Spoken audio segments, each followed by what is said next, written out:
Bismillahirrahmanirrahim. Assalamualaikum warahmatullahi wabarakatuh. Alhamdulillahirrabbilalamin. Wassalatu wassalamu ala asrafil anbiya'i wal mursalin wa ala alihi wa sahbihi ajma'in. Asyhadu an la ilaha illallah wa asyhadu anna Muhammadan abduhu wa rasuluh. Wa qala Allah ta'ala fil Qur'anil Karim, a'udzu billahi minasyaitonir rajim. Ya ayyuhalladzina amanu taqullaha haqqa tuqatih wa la tamutunna illa wa antum muslimun. Wa qala fi ayatil ukhra, a'udzu billahi minasyaitonir rajim. Bismillahirrahmanirrahim. Al malu wal banuna zinatul hayatid dunya al-ayah. Saudara-saudaraku yang dirahmati Allah SWT, pertama-tama marilah panjatkan puji syukur kita kepada Ilahi Rabbi yang mana Allah SWT telah memberikan nikmat yang paling besar kepada kita, yaitu nikmat iman, nikmat Islam, dan nikmat kesehatan. Salawat serta salam mudah-mudahan dilimpahkan kepada junjungan alam Habibana Nabiyina Muhammad SAW, juga kepada keluarganya, para sahabatnya, dan kepada kita sebagai umatnya. Amin ya Allah ya Rabbal Alamin. Hadirin rahimakumullah, marilah kita tingkatkan keimanan kita dan ketakwaan kita kepada Allah SWT dengan cara melaksanakan segala perintahnya dan menjauhi segala larangannya. Saudara-saudaraku, pada saat ini saya akan sampaikan materi dengan judul sesungguhnya mengumpulkan harta itu memiliki 5 dampak negatif dan memiliki 5 dampak positif. Ini berdasarkan hadis dari Rasulullah SAW. Qala Nabi sallallahu alaihi wasallam, inna fi jam'il mali khamsata asya, al-ana fi jam'ihi wasugla an dzikrillah ta'ala wislahihi wal khawfa min salibihi wasariki wa ihtimalasmil bahili li nafsihi wa muparafata solihina min ajlihi wa fi tabrikihi khamsatu asya'a rahatan nafsi min talabihi wal farago li dzikrillah min hibdihi wal amna min salibihi wa sarikihi wa iktisabasmil karimi li nafsihi wa musahabata solihin li firokihi,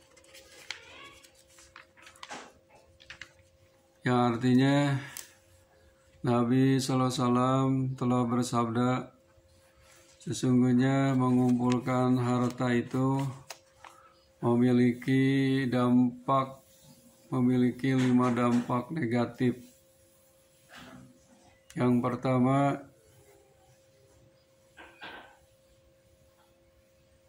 inna fi jam'il mali khamsatu asya'a al-ana'a fi jam'ihi, payah dalam mengumpulkannya. Memang harta itu harus dicari mulai pagi sampai malam.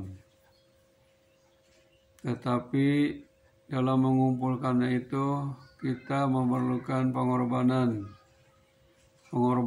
tenaga, pengorbanan pikiran, pengorbanan waktu, sampaikan akhirnya melupakan kewajiban-kewajiban kita yang lainnya untuk beribadah kepada Allah SWT. Contohnya, meninggalkan sholat wajib yang 5 waktu, kemudian meninggalkan ngaji atau silaturahim.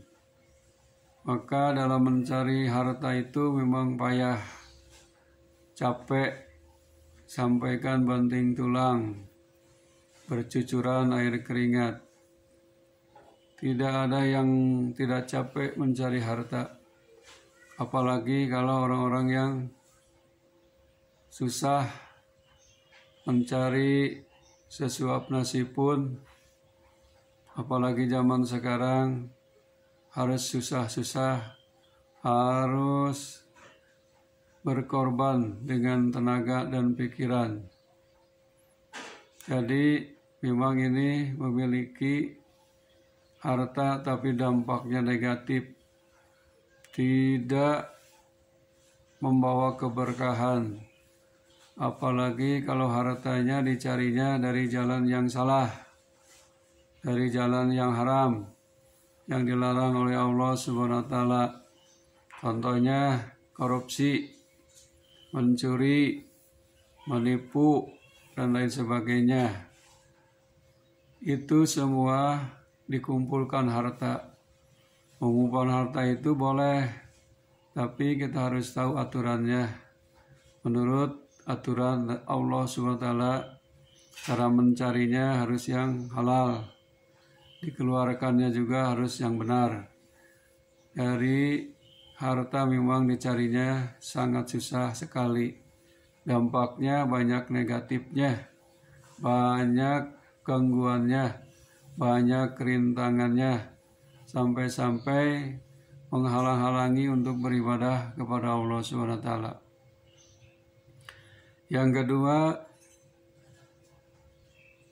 mengumpulkan harta, dampak yang kedua negatif adalah wasugla an dzikrillahi ta'ala, lupa mengingat Allah karena sibuk mengatur harta.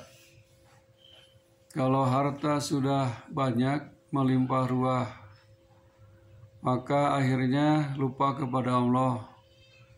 Tidak ingat lagi kewajiban harta yang kita miliki harus dikeluarkan di jalan Allah. Contohnya mengeluarkan zakat, infak dan sedekah, atau membangun masjid, membangun madrasah, dan menolong yatim piatu atau fakir miskin. Sudah tidak ingat lagi kepada Allah karena sibuk mengatur harta. Itu dampak negatif gara-gara mengumpulkan harta. Sholat dilewat, ngaji dilewat. Contohnya diabadikan oleh Allah Subhanahu wa taala seperti si Qarun, Salabah, orang miskin asalnya, dia menjadi orang kaya raya. Akhirnya dia lupa kepada Allah. Waktu miskin dia katanya mau rajin beribadah. Tetapi setelah hartanya mengumpul berlimpah ruah, akhirnya tidak ingat lagi kepada Allah. Sholat dilewat, kewajiban-kewajiban yang lainnya dia membangkang kepada Allah SWT. Karena apa? Karena sibuk mengatur harta. Dalam Quran disebutkan alhaakumut takasur hatta jurtumul maqabir. Bermegah-megahan mengumpulkan harta, dihitung-hitung, akhirnya masuk ke lubang lahat. Harta yang dikumpulkan, harta yang dicari, kalau tidak digunakan untuk beribadah, akhirnya harta itu akan diminta pertanggungjawabannya nanti di yaumul akhir. Harta itu dari mana asalnya? Apakah dari jalan yang halal atau yang haram? Setelah itu dikeluarkannya? Apakah di jalan fisabilillah atau hanya bermegah-megah, berpoya-poya dan lain sebagainya? Itu dampak yang kedua mengumpulkan harta. Dampak yang ketiga mengumpulkan harta yang negatif adalah biislahihi wal haupa min salibihi wasarikihi, takut terhadap begal dan pencuri. Benar, kalau orang yang banyak hartanya takut dibegal, takut dicuri, takut dibunuh, oleh orang-orang yang jahat. Jadi hatinya tidak tenang, hidupnya tidak tenang, takut harta bendanya itu hilang, baik itu dicuri atau dibegal atau dibakar. Jadi itu dampak negatif dari mengumpulkan harta. Yang keempat, dampak negatif mengumpulkan harta, kata Rasulullah SAW, wahtimal asmil bahili li nafsihi, pantas menyandang gelar bahil atau kikir untuk dirinya. Biasanya orang kaya itu sifatnya adalah bahil, kikir, pelit. Jangankan untuk orang lain, untuk dirinya sendiri juga ditahan. Maka punya gelar al-bahil, orang yang kikir. Sedangkan dalam hadis Rasulullah SAW disebutkan orang dermawan akan dekat dengan manusia, dekat dengan Allah, dan dekat ke surga, jauh dari neraka. Sedangkan orang bahil, orang pelit, jauh dengan sesama manusia, jauh dengan Allah, jauh ke surga, dekat ke neraka. Jelas. Jadi orang yang mengumpulkan harta, dampak negatif. Yang keempat, pantas menyandang gelar bahil atau kikir untuk dirinya. Yang kelima, dampak negatifnya adalah wa mufarokoto solihina min ajlihi, menjauhkan diri dari orang yang soleh karena sibuk. Karena mengumpul-ngumpul harta, sibuk siang dan malam, bangun tidur sampai tidur lagi, mencari, menghitung, kemudian mengawasi harta benda yang dia miliki, sampaikan lupa untuk sholat, lupa untuk mengaji, akhirnya dirinya jauh dengan orang-orang yang soleh karena sibuk mengurus harta benda. Padahal harta itu amanah titipan Allah yang harus dikeluarkan di jalan yang diridhoi oleh Allah SWT. Jangankan sampai kita jauh dari orang-orang yang soleh, tidak bergaul di masjid, sholat berjamaah contohnya, atau pengajian mingguan contohnya. Jadi itulah karena sibuk mengurus harta benda dan mengumpul harta benda, itu negatif yang kelima. Kemudian Rasulullah SAW hadis selanjutnya, dan menghindarkan diri dari mengumpulkan harta juga mengandung 5 dampak positif. Kalau ini mah bagus. Menghindarkan diri dari mengumpulkan harta mengandung 5 dampak positif. Apa diantaranya? Yang pertama, wafi taprikihi omsatu asya rohatan nafsi min tolabihi, senang hati dalam mencarinya. Jadi orang yang biasa-biasa saja, yang sedang-sedang saja, tidak termasuk orang yang terkaya, hatinya akan tenang, tidak takut dibegal, tidak takut dicuri. Mau dibegal dan dicuri apa, hartanya juga nggak ada. Jadi hatinya tenang, tidur sampaikan nyenyak. Yang kedua,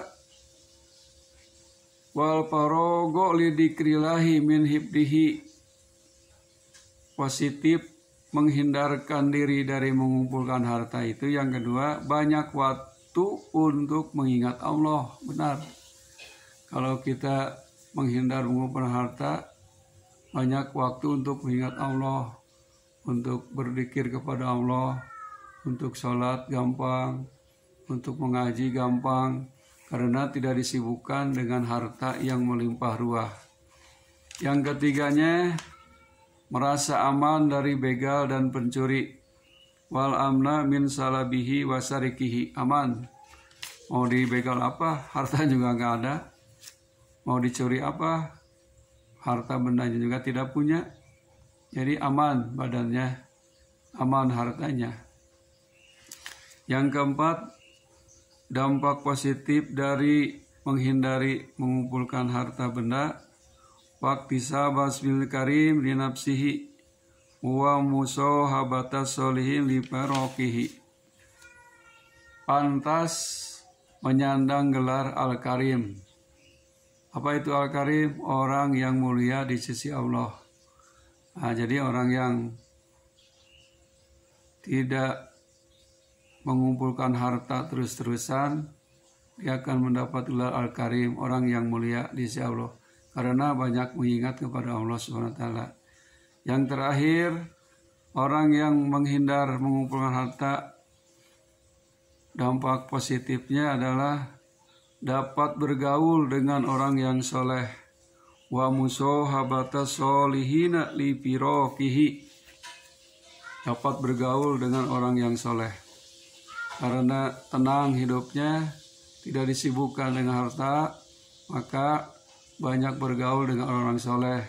Di mana? Di masjid talim, dan di mana saja, di musola atau tempat-tempat pengajian. Insya Allah dengan hadis Rasulullah ini artinya kita bukan tidak boleh punya harta, tetapi kita punya harta itu harus ditasarufkan untuk beribadah kepada Allah SWT. Mengumpulkan harta itu ada negatifnya, ada jeleknya, dan ada positifnya. Tadi yang positifnya sudah jelaskan, menghindari mengumpulkan harta. Yang negatifnya adalah mengumpulkan harta sampaikan kita payah mengumpulkannya, capek, lupa Allah, takut kubegal sama pencuri, pantas menjandang, bahil dan kikir, terus menjauhkan diri dari orang yang soleh karena sibuk mengurus harta benda.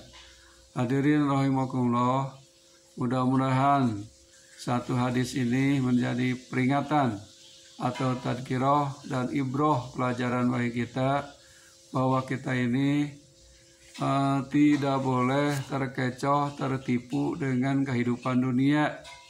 Tadi juga di awal sudah sebutkan al-malu wal banuna jinatul hayatid dunya.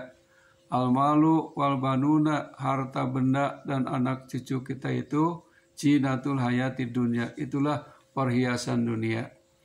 Nanti perhiasan yang abadi adalah di akhirat. Mudah-mudahan kita ini, hidup kita ini tenang, hati ini tenang, pikiran jadi terang, badan jadi sehat.